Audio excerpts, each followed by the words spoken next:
टकराते ही विध्वंसक दिव्य रोशनी का शरीर जोर से कांप उठा, जिसके बाद उसने अपनी आवाज में नाराजगी के साथ चिल्लाते हुए कहा, तुम्हारी इतनी हिम्मत, बूढ़े आदमी, मैं तुम्हें इस दुनिया से हमेशा हमेशा के लिए दूर भेज दूंगा। ये कहते ही अचानक उसके शरीर से निकलती काले रंग की रोशनी काफी ज्यादा बढ़ गई और वह हर दिशा में फैलने लगी। इस दौरान एक अजीब सी आवाज भी महसूस की जा सकती थी, जैसे किसी की आत्मा टूट कर खत्म होने वाली हो। इस पल अकीरा दल के हर मेंबर का शरीर अपनी अपनी जगह पर जम गया, क्योंकि वो महसूस कर पा रहे थे कि उनके खून से कोई चीज गायब होने लगी थी। इस खौफनाक एहसास को महसूस कर लीडर प्रधान ने आसमान में देखकर चिल्लाया, नहीं अकेरा पूर्वज। लेकिन उसके इतना कहते ही अचानक से उस पूर्वज और उस कढ़ाई में एक कड़कड़ाहट सुनाई देने लगी और हर किसी की नजरों के सामने वो दोनों फूट कर गायब हो गए। आखिरकार वो कवच तोड़ दिया गया था और शायद अकीरा दल अपने खात्मे के एक कदम और करीब आ गया था। इस खतरनाक शक्ति के चलते अकीरा दल की रखवाला तकनीक भी नाकाम हो गई थी। अब जो कि उन लोगों ने अपनी पूरी शक्तियां उस कढ़ाई में भर दी थी, इसके बावजूद उसका टूटना हर किसी के हौसलों को चकनाचूर कर चुका था।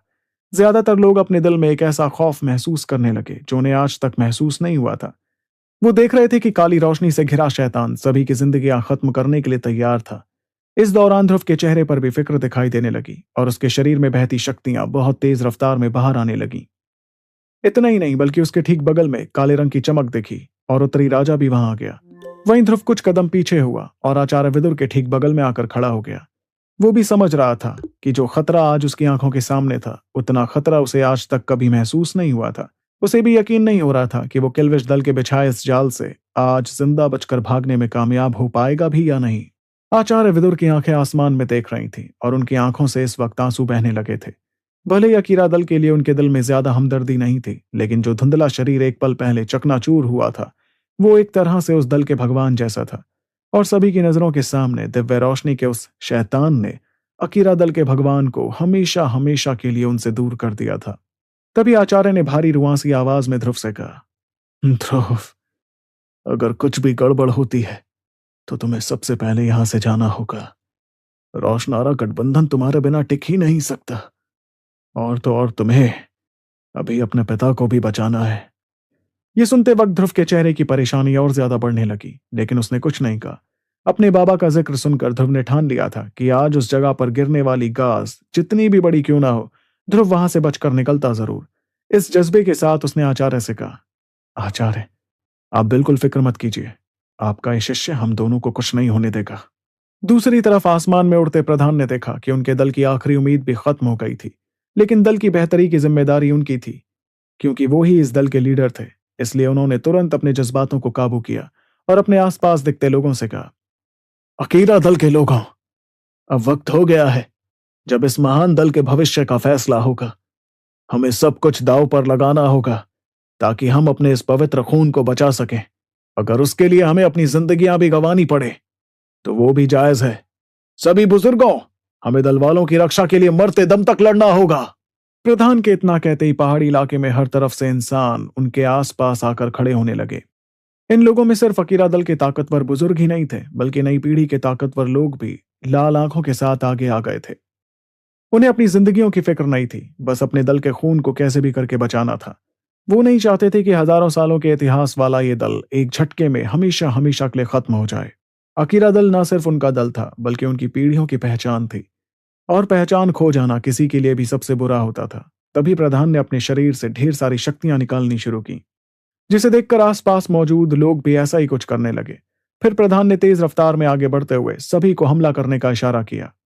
इस दौरान सभी लोग अपनी अपनी शक्तियां निकालकर तेज रफ्तार में विध्वंसक दिव्य रोशनी पर हमला करने के लिए आगे बढ़ने लगे। रास्ते में सभी की शक्तियां एक दूसरे से मिलकर और ज्यादा ताकतवर हो गईं और उनका वो हमला विध्वंसक दिव्य रोशनी के पास पहुंचने लगा। अकीरा दल के लोग हर तरफ से उस दिव्य रोशनी के शैतान पर हमला कर रहे थे। ये नजारा देखकर ध्रुव की धड़कनें भी बढ़ गईं और वो देखने लगा कि कैसे पूरे आसमान में शक्तियां फैल गई थीं। अकीरा दल अपने दल को बचाने के लिए सब कुछ दांव पर लगाने को तैयार था, लेकिन ध्रुव भी जानता था कि दिव्य रोशनी से तैयार हुआ शैतान बेहद ताकतवर था। जैसा कि ध्रुव अंदाजा लगा पा रहा था, उस हिसाब से वो शैतान शायद 9 सितारों वाला विद्वान था, क्योंकि अगर वो इस कदर ताकतवर नहीं होता तो वो कभी अकीरा पूर्वज की आत्मा के अंश को खत्म नहीं कर पाता। तभी ध्रुव ने अपनी मुट्ठी कसते हुए कहा, किल्विश दल की असली ताकत इस कदर खतरनाक है, तभी तो वो लोग इतनी शांति में जानदार और शिशमान दल को खत्म करने में कामयाब रहे। सबसे खतरनाक बात तो ये थी कि इस वक्त सिर्फ विध्वंसक दिव्य रोशनी से तैयार शैतान ही वहां आया था। अभी किल्विश दल का रहस्यमय लीडर तो वहां आया भी नहीं था। हो सकता था कि शायद वो लीडर विहान दल की नजरों के सामने ऐसा लगने देना चाहता था जैसे कि सब कुछ ठीक था, लेकिन इस अकेली दिव्य रोशनी ने ही अकीरा दल को ऐसे हाल पर मजबूर कर दिया था। वाकई किल्विश दल की ताकत ध्रुव की सोच से बहुत ज्यादा खतरनाक निकली थी। इस दौरान मेकांग देखने लगा कि कैसे हर दिशा से शक्तियों के हमले उनके पास आ रहे थे। ये नजारा देखकर उसके चेहरे पर भी हल्की घबराहट नजर आने लगी। वो जानता था कि अगर वो ऐसे हमले के आसपास भी आया तो वो बहुत बुरी तरह से जख्मी हो जाता। आखिर इस खतरनाक हमले में पूरे अकीरा दल की शक्तियां मिली हुई थी। इस दौरान इस कदर ताकतवर हमले को देखकर विध्वंसक दिव्य रोशनी के शैतान की आंखों में भी हल्की हलचल हुई। वो भी समझ रहा था कि अकीरा दल का यह हमला कितना खतरनाक था, मगर तभी उसने अपना अजीब निशान वाला हाथ आगे बढ़ाया और वो उससे बिजली की रफ्तार में रहस्यमयी सील तैयार करने लगा। इस दौरान आसमान में दिखाई देती काले रंग की रोशनी कांपने लगी और उसमें अचानक एक बहुत बड़ा बवंडर नजर आने लगा। इतना ही नहीं, उस बवंडर के अंदर से बेइंतहा खतरनाक निगलने की ताकत महसूस की जा सकती थी। वो निगलने का खिंचाव बवंडर के तैयार होते ही हर तरफ फैलने लगा। इस कदर खतरनाक हमले के सामने पूरी जमीन कांपने लगी और उसमें बहुत बड़ी दरार तक नजर आई। हर तरफ तूफान चलने लगा और वो बवंडर सीधे विध्वंसक दिव्य रोशनी के सामने आ गया। जब हर तरफ की शक्तियां उस बवंडर के पास आईं तो बवंडर के अंदर तेज धमाके होते हुए सुनाई पड़े। इस कदर ताकतवर हमलों को झेलने के बाद वो खतरनाक बवंडर भी जरा सा धुंधला पड़ने लगा। बल्कि इस हलचल से विध्वंसक दिव्य रोशनी के शरीर पर धमाके होते हुए नजर आए और उसका शरीर हड़बड़ाते हुए पीछे जाने लगा। यह नजारा देखकर मेकांग के चेहरे का रंग बदल गया। इस घबराहट के चलते उसने कहा, इस अकीरा दल से निपटना तो बिल्कुल भी आसान नहीं है। लगता है कि वो अकीरा पूर्वज खत्म होने से पहले दिव्य रोशनी के जनाब को जख्मी करने में कामयाब रहा।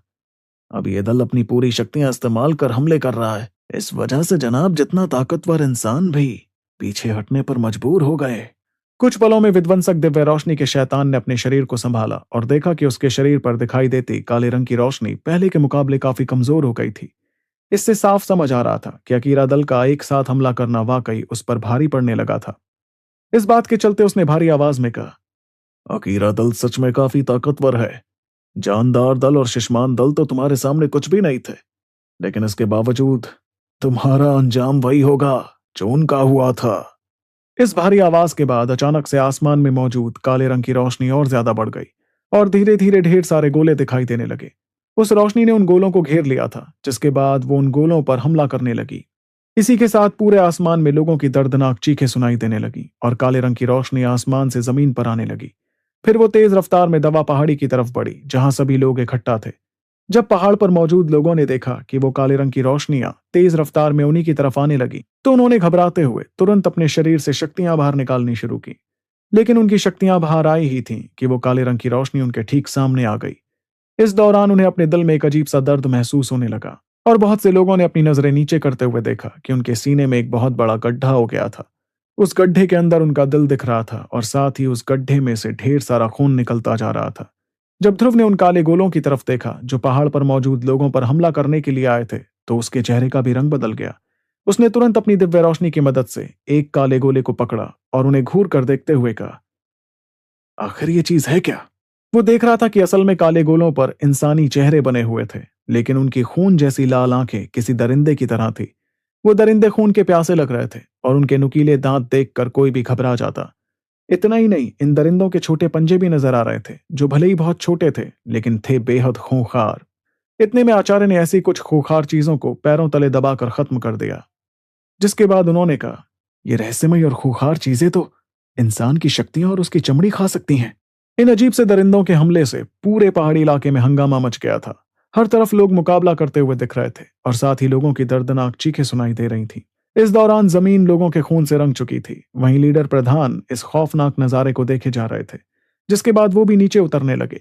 ये नजारा देखकर उनके चेहरे पर अजीब सी मायूसी नजर आने लगी और उन्होंने अपना हाथ लहराते ही ढेर सारी शक्तियों से 100 से भी ज्यादा दरिंदों को एक साथ खत्म कर दिया। उसके बाद उन्होंने एक ऐसे ही काले खूंखार दरिंदे को पकड़कर उसे गौर से देखना शुरू किया। जब उन्हें समझ में आया कि वो खूंखार दरिंदे आखिर थे क्या, तो उन्होंने हैरत भरी आवाज में कहा, यह कैसे हो सकता है? चकमा दल अभी तक कैसे जिंदा रह सकता है? ये खूंखार दरिंदे तो प्राचीन वक्त में ही पूरी तरह से खत्म हो गए थे। उनसे थोड़ी दूरी पर खड़े ध्रुव ने भी उनकी बातें सुनी और वो भी काफी परेशान दिखने लगा। उसे लग रहा था कि शायद उसने भी पहले ये नाम सुना था, लेकिन उसे तुरंत याद नहीं आ रहा था कि उस नाम के पीछे का राज आखिर था क्या। कुछ पल सोचने के बाद जब ध्रुव को कुछ याद नहीं आया तो उसने आचार्य विदुर की तरफ देखकर उनसे इस बारे में जानने की कोशिश की। इतने में आसमान में दिखाई देते मेकांग ने हंसते हुए कहा, मानना पड़ेगा लीडर प्रधान, तुम अकीरा दल के लीडर होने के काबिल तो हो। अब तुम्हें समझ आया कि हमारे किल्विश दल ने तुम पर हमला क्यों किया है। तभी प्रधान ने गौर से विध्वंसक दिव्य रोशनी की तरफ देखते हुए कहा, अब मेरी समझ में आया कि किल्विश दल इतने सारे दलों के खत्म होने के बाद भी प्राचीन वक्त से आज तक कैसे बरकरार रहा है।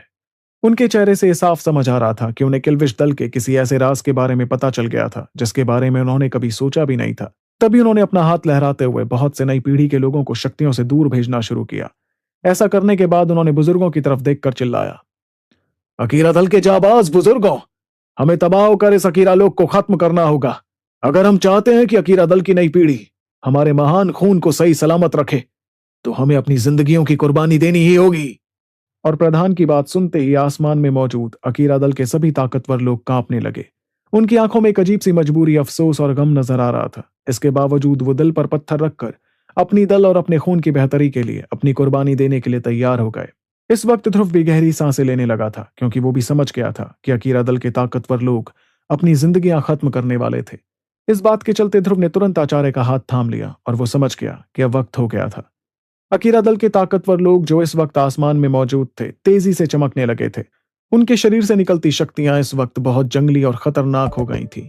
ये नजारा देखते ही अचानक से मेकांग के चेहरे की घबराहट भी बढ़ने लगी। ये लोग तो खुदकुशी करने वाले हैं। वो भी अच्छी तरह से जानता था कि अगर इतने सारे लोग एक साथ मिलकर खुदकुशी करें तो शायद उस लोक में चढ़ा कवच भी टूट कर बिखर जाता। मगर विध्वंसक दिव्य रोशनी तो इस वक्त अनगिनत चकमा दल वाले खूंखार दरिंदों में बदल चुकी थी, इसलिए वो लोगों को फटने से नहीं रोक सकती थी।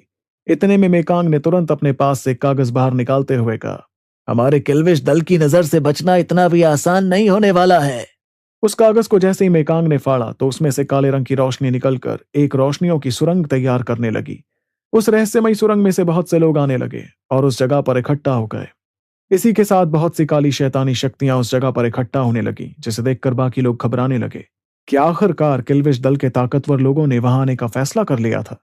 आसमान में होती इस हलचल को प्रधान ने भी महसूस किया था और उन्होंने अपनी नजरें घुमाते हुए वहां इकट्ठा हुए तमाम काले कपड़ों वाले शैतानों को देखा। उन लोगों के बीच दो बुजुर्ग भी खड़े थे जो प्रधान की तरफ देखकर मुस्कुरा रहे थे। उनकी मुस्कुराहट में एक अजीब सी बेरहमी भी नजर आ रही थी। इतने में प्रधान ने दांत पीसते हुए कहा, तुम दोनों भी यहां भेज दिए गए हो। लगता है कि तुम्हारा किल्विश दल हमारे अकीरा दल को बहुत खास समझता है। तभी उन दोनों में आगे खड़े बुजुर्ग ने हंसते हुए जवाब दिया, प्रधान, तुम्हारे अकीरा दल की गोलियां बनाने की काबिलियत हमारे किल्विश दल के बहुत काम आ सकती है। इसलिए अगर तुम तैयार हो जाते हो हमारे किल्विश दल का साथ देने के लिए तो हम वादा करते हैं कि तुम्हारे खून को तबाह नहीं होने देंगे। बुजुर्गों की बात सुनते ही प्रधान गुस्से में दांत पीसने लगे और उन्होंने भारी आवाज में कहा, अगर मेरे अकीरा दल को अपने महान खून का आखिरी कतरा भी कुर्बान करना पड़ा तो भी हम तुम्हारे किल्विश दल के नीचे जिल्लत भरी जिंदगी तो हरगिज नहीं गुजारेंगे। इस पर उस बुजुर्ग ने शैतानी हंसी के साथ कहा, अगर ऐसी बात है तो हम तुम सभी को खत्म कर देंगे। साथियों, हमला करो इन पर और देखना एक भी इंसान जिंदा बचकर ना जाने पाए। तो आखिर कैसे बच पाएंगे ध्रुव और आचार्य विदुर अकीरा दल के इस खात्मे में, जानने के लिए आपको सुनना होगा the one and only RJ Rivansh के साथ सुपर योद्धा, सिर्फ पॉकेट एफएम पर।